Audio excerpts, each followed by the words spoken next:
Welcome to the Unsleever. We are so close to Mariah Carey's new album, and with her already teasing the second single of MC16, I thought it would be a good time for more Mariah content. Over the next couple of months, up until the album's release, I will be ranking Mariah's singles by decade and some other fun content in the middle, so subscribe if you want to see all of that. Today's video covers her 90s singles discography. This was her most successful decade, and it's been extremely difficult to rank these singles. This is, of course, my personal ranking and not meant to represent anyone's opinion but my own, so keep it sweet in the comments. And let me know your rankings from this incredible time in Mariah's career.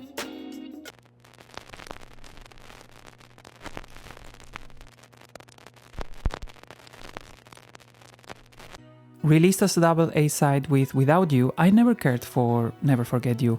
I think the single version is slightly better, but I still never got into it. To me, it feels like Babyface on autopilot, although Mariah sounds phenomenal in it. The last single she published in the 90s was from the album Rainbow. I was never a huge fan of the album version. It's a sweet ballad, but I rarely go back to it. The Make It Last remix, however, is one of my favorite Mariah songs, but today I'm ranking the single version. If It's Over was released as a promo single for her MTV Unplugged, and it got a couple of live performances, including a great one at the Grammys. I love this song, but I prefer everything above it. Do You Know Where You're Going To was released as a promo single for Number Ones. It was popularized by Diana Ross, although it had previously been recorded by singer Thelma Houston. I think the cover is okay and Mariah sounds beautiful, but I guess I'm not a huge fan of the original song to begin with. I know this is a fan favorite and I love this song. It's a very sweet ballad that was released as the last single of the Daydream album. It is one of my favorite items in my Mariah collection and the cover is so beautiful. Mariah's first attempt at a political song, There's Got to Be a Way, was the fifth single released from her debut album. It came at a time when every big pop star had a socially conscious song, and in that regard, making the lyrics so universal works against it, in my opinion. However, I think the vocal arrangement is great and I love the climax of the song. The first Christmas song to live is Mariah's version of Joy to the World. I love this version, it's so festive and her vocals are immaculate. My favorite version of the song is the extended live version she sang at St. John the Divine's Cathedral in 1994. Every song Mariah covers, she makes her own, and this was no different. She performed it a lot in Europe and it will always have a special place in my heart, but it felt like they were trying to replicate the success of Without You. The vinyl single came with 3 live tracks recorded at the Madison Square Garden concert. One of Mariah's many power ballads, I Don't Wanna Cry, is so beautiful. It took me a long time to appreciate it though, and out of the 3 big ballads she released for her debut album, this is my least favorite, but I still find her vocal performance is very touching. Another one from the first album, Someday, which is a song Mariah doesn't know. I don't know what her beef is with Someday, at least it reached number 1 and it means she cannot fully ignore it like she does with Prisoner, another song that she doesn't know. I really enjoy this catchy bop and I prefer the video version. Her duet with Luther Vandross, a cover of Endless Love, is a match made in heaven. I love Luther's voice and they complement each other so well. One can tell that they had a lot of chemistry and enjoyed being around each other, judging by all the performances they did together. Before I continue with my ranking, if you enjoy my videos, YouTube is rolling out a new feature that can help small creators like me get more exposure and reach more people. It's called Hype.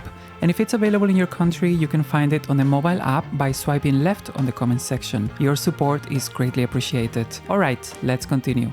Another cover, this time it's the Jackson 5's I'll Be There, taken from her MTV Unplugged. This was a last-minute addition to her setlist as Mariah didn't know most acts usually did a cover during this MTV special.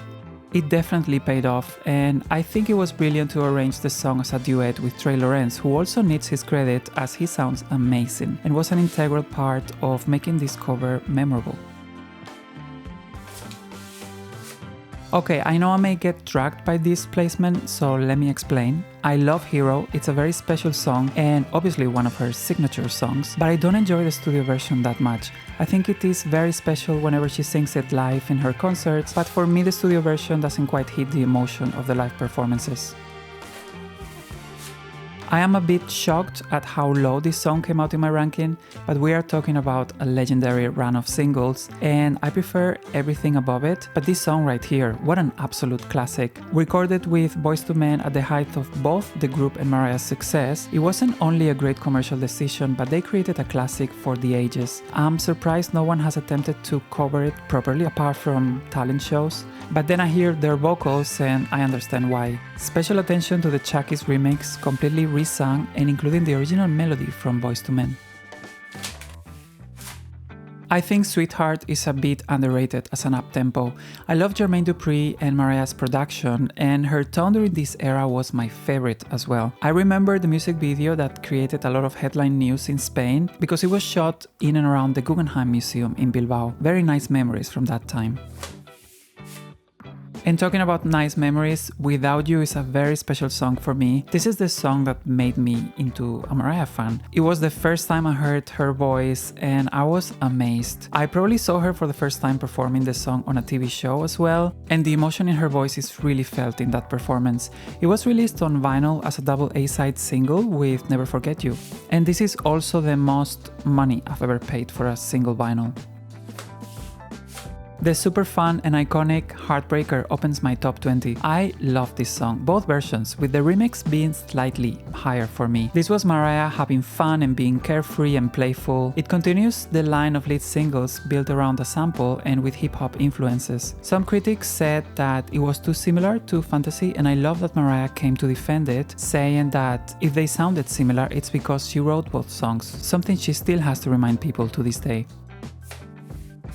The first single from her second album, Emotions, is one of Mariah's signature songs. She uses her whistle register the most out of any other song that I can think of. What can I say? It's a classic, and even though there was a time I didn't love it, I have come to appreciate it more, especially in how it mixes elements of disco and gospel and how the vocal arrangement really enhances that feeling of ecstasy she describes in the lyrics. I still believe it's one of my favorite Mariah ballads, and I love her belting and tone on it. It's a cover from a Brenda K. Starr hit from the 80s. It was released as part of The Ones album and was meant as a tribute to her, for whom she sang backup vocals at the beginning of her career and who helped her early on. I think she sounds absolutely gorgeous. The vinyl for it is actually one of my Mariah vinyl essentials. It's a video I did last year that you can watch after this one. I love all the remixes included in it. Is Miss You Most Mariah's saddest ballad? Who could say? She does have a lot of sad songs, but this one always gets me up in my feelings, and even though it has a Christmas theme, I think it could have become one of her biggest hits from the 90s if it were just a regular ballad. The melody is gorgeous, the lyrics are relatable, and of course her voice is on top form. I have an interesting history with this song. It was never a personal favorite of mine, but when I saw her perform it live in the Caution Tour, something finally clicked, and I've been loving it ever since. I feel like every year it goes up on my list of favorite Mariah songs. And I have to say I love Patti LaBelle's version as well. She sang it a couple of years ago as a tribute to Mariah, and I thought it was a very touching moment that brought the song to a more nostalgic space. If you haven't seen it, I highly recommend you to watch it. When You Believe was such a moment when it was released, and it still is. I don't think people appreciate this song enough, although it seems to be better remembered outside of the US. This song makes me so emotional, especially now that Whitney is no longer with us. But seeing them promoted was such a joy. One could really tell they enjoyed each other's company, and they probably bonded over experiences that only they knew. Who else could know the pressures of being the greatest pop voices of your time other than Whitney, Mariah, and of course Celine? This duet is still a dream, and I agree with Mariah when she said that she would have liked to write it. Perhaps it would have been an even bigger hit with her songwriting. This song manages the rare feat of sounding from another time and contemporary at the same time. It's one of Mariah's poppiest songs, and I love to sing along to it. Everything about it is so sweet and cute, and the images of the music video with her on the swing over the water live rent-free in my mind. This one also got a bunch of amazing remixes. Dream Lover is another song that I love more and more every year. It always puts me in such a great mood. I also feel that Mariah really found her groove with this song and created one of her signature sounds of mixing pop, hip-hop and R&B masterfully. Perhaps without Dream Lover there would be no Fantasy and no Heartbreaker.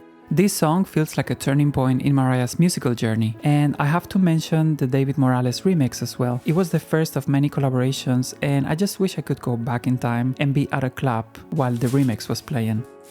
Vision of Love, her first single. This song is monumental, and I don't think I can stress enough how important it is. It created entire careers, and I'm not talking only about Mariah's. It's a true tour de force. I wish I had been there when it was released, but I was too young to even remember. It must have felt quite epic to see a once-in-a-lifetime talent come out with a song like this right out of the gate.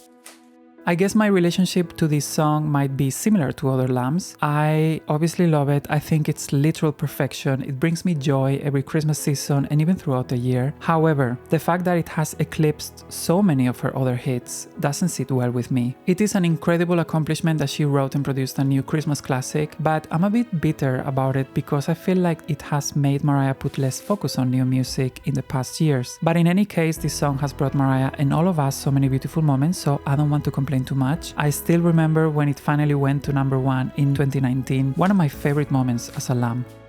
I'm opening the top 10 with one of her most difficult songs vocally. Butterfly is a masterpiece of a song, and personally it has regained new meanings as I grow older. I love everything about this song. Her voice is restrained for pretty much all of it until the climax. You can really feel her pain in it, and the lyrics are pure poetry, just like the rest of the Butterfly album. It also has an amazing dance remix with new vocals. The first single from Daydream is yet another classic. This song gets so much love and has had such longevity. It makes me so happy. I think she perfected the formula she started with Dream Lover and created another masterpiece. This song just screams joy to me. I love both versions, with and without ODV.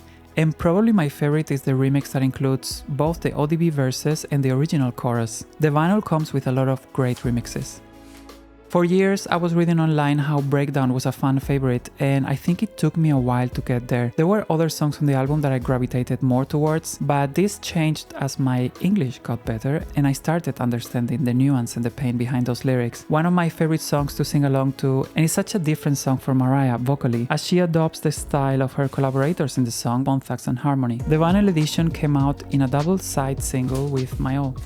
Honey is probably my favorite lead single from Mariah ever. The lyrics have long been rumored to be full of sexual innuendo, but of course Mariah will never confirm this, and I think it's better that way. It adds to the mystique of the song. This is such a strong opener to the Butterfly album, and I love everything about it. As with other lead singles, they went all out with the remixes, all included in this 2 vinyl edition. Can't Let Go is the one that got away, and I think it should be revered as one of her best ballads. I really love the melody and Mariah's delivery in it. The production of the song is really effective in conveying that feeling of longing and distance. It reached number 2 and almost became her 6th consecutive number 1, but reports suggest that Columbia Records pulled the single to boost sales for the album Emotions. Opening my top 5, another song from the Emotions album, Make It Happen. This is my favorite inspirational song from Mariah by far. I think I prefer the live version of it, especially the Divas Live one, as she sings the verses in full voice, but the studio version is perfect, and the gospel climax is one of my favorite moments in any Mariah song. The last survivor of the Music Box album, Anytime You Need a Friend, is powerful and heartfelt. One of those lip sync in front of the mirror type of songs. It's not only one of my favorite singles from the 90s, but one of my favorite Mariah songs ever. She created a few remixes with new vocals, and they are all pretty epic. I particularly recommend the CNC Club version, where she stretches her voice in all directions and shows her jazz influences in a section where she's cutting. At number 3, the hauntingly beautiful My All. I think this is Mariah's best 90s ballad, and it has aged like fine wine. Her vocal performance is a masterclass, and the lyrics convey the feeling of longing so well. This song became such a staple in her discography that Mariah did similar sounding songs later on in what came to be some sort of trilogy, together with After Tonight and I Only Wanted. The remixes are also great, with My All, Stay a While being a highlight. I wasn't sure whether to include this one as it was a promo single, but since it got physical releases in a music video that was finally unveiled a few years ago, I decided to add it to the list. This song is Mariah at her absolute best. One of the things I admire the most about her artistry is how she can paint a vivid scene with her lyrics and her voice. This is almost the pinnacle of that, as my number one does that a little bit better. This song is pure magic bliss and I will never get tired of it. There was a vinyl promo that included the Drifting remix, but I haven't managed to find a copy of that is decently priced. And my number one couldn't be any other than The Roof. This is definitely a fan favorite, so I know I'm not alone on this one. This song was love at first listen, and it's also my all-time favorite Mariah song. This is the song I would show to anyone who questions Mariah's musical genius. All the elements come together perfectly. The sample from Mobb Deep's The Shook Ones brings the song's longing lyrics to a level of urgency that is only elevated by Mariah's vocal delivery. Every single lyric in this song is so poetic, and there are even some Mariah-isms like the much commented rhyming of Moed with Liberate Ted. And I also haven't mentioned her background vocals in this video, but The Roof is up there with her best and they add so much to the song. Being sad, sexy and horny never sounded better than On the Roof.